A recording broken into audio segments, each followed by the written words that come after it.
مسلمان ہے ایک یوں کر کے نماز پڑھ رہا ہے اور ہاتھ سینے پر باندھ رہا ہے، اور مسلمان ہے ایک یوں کر کے نماز پڑھ رہا ہے کانوں کو ہاتھ لگا کے اور ہاتھ جو ہیں وہ ناف کے نیچے باندھ رہا ہے، اور ایک وہ مسلمان ہے جو ایسے حرف الدین کر کے ہاتھ چھوڑ دیتا ہے، ہاتھ چھوڑ کر نماز پڑھ رہا ہے، اور یہ تینوں مسلمان ہیں، اور ان تینوں کا اس بات پر مکمل یقین ہے کہ حضرت محمد صلی اللہ علیہ وسلم خاتم النبیین ہیں، ان کے بعد اس دنیا میں کوئی نبی نہ آئے گا اور نہ ہی کوئی آیا ہے۔ اب ادھر ایک بات سمجھ نہیں آ رہی کہ نبی ایک ہے، طریقہ ایک ہے،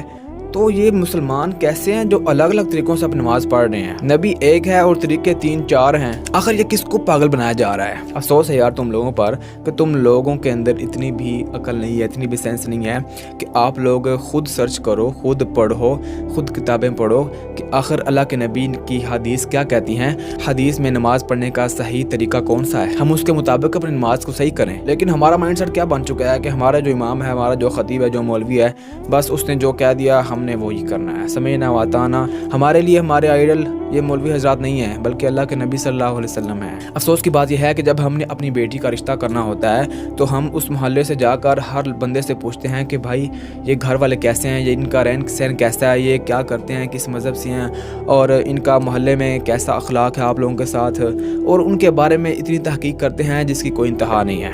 بہت زیادہ سرچ کرتے ہیں ہم، پھر جا کر ہم اپنی بیٹی کا رشتہ کرتے ہیں۔ اور اس کے علاوہ ہم نے جب کوئی کاروبار شروع کرنا ہے، کوئی دکان کھولنی ہے یا کچھ بھی ہم نے کوئی چیز لینی دینی ہے، اس کے لیے ہم اتنی زیادہ سرچ کرتے ہیں یوٹیوب سے، انٹرنیٹ سے، لوگوں کے پاس جا کر پوچھتے ہیں کہ بھائی یہ چیز ہم نے لینی ہے، یہ کیسی ہے، ایسے ویسے، مطلب ہم بہت زیادہ سرچنگ کرتے ہیں، اس کے بعد جا کر ہم کوئی فیصلہ کرتے ہیں۔ لیکن دین کے معاملے میں ہمیں پرواہ ہی نہیں ہے، کوئی مولوی آپ کو آ کر کہہ دے نماز ایسے پڑھنی ہے تو آپ ویسے پڑھنے لگ جائیں گے۔ آپ مولویوں کے پیچھے کیوں پڑے ہو بھائی صاحب؟ آپ خود تحقیق کیوں نہیں کرتے، خود کتابوں کا مطالعہ کیوں نہیں کرتے ہو؟ اب ادھر معاملہ یہ چل رہا ہے جو اہل حدیث کے گھر میں پیدا ہوا وہ اہل حدیث ہے، جو دیوبند کے گھر میں پیدا ہوا وہ دیوبندی بن گیا، اور جو اہل سنت کے گھر پیدا ہوا وہ سنی بن گیا، جو اہل تشیع کے گھر پیدا ہوا وہ شیعہ ہے،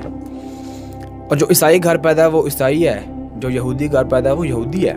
تو پھر ہم میں اور ان میں کیا فرق ہے بھائی؟ اور بھائی اللہ تعالیٰ نے عقل دی ہے، شعور دیا ہے، فہم و فراست دیا ہے، قرآن مجید کو اللہ تعالیٰ نے ہماری رہنمائی کی نازل کیا ہے، اللہ تعالیٰ نے 1,24,000 انبیاء کو نازل کیا ہے، آخر میں حضرت محمد صلی اللہ علیہ وسلم کو خاتم النبیین بنا کر بھیجا ہے ہماری ہدایت کے لیے۔ ہم ان کی باتوں کو کیوں نہیں مانتے، کیوں نہیں سمجھتے، کیوں نہیں اس پر غور و فکر کرتے؟ کیا آپ لوگوں میں اتنا دم ہے کہ آپ اپنے محلے والے مولوی صاحب سے جا کر پوچھیں کہ بھائی صاحب آپ نے جو ہمیں طریقہ نماز کا سکھایا ہوا ہے وہ کس حدیث کی کتاب میں لکھا ہوا ہے، وہ ہمیں دکھائیں، پتہ چلے گا بھائی صاحب حدیث کا